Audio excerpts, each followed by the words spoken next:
Today we talk about how can you fix this problem or know how you can do that on your Google Play Games app. So all you have to do, so you just click here on settings here. We just click here on settings here. It's going to show for you this like this here. Then you go down. Just keep going down here. Then you click here on apps. Come to apps list here. In there you're looking for Google Play Games app.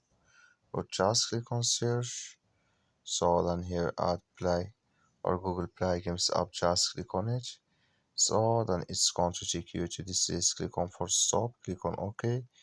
Then you go down, just click on storage. Come to storage list here, just click on clear cache. Then all you have to do, so you go to your Play Store, click on it here. You search here for Google Play Games app, it's going to show for you like this. You will find here update, click on it, and it's going to work with you.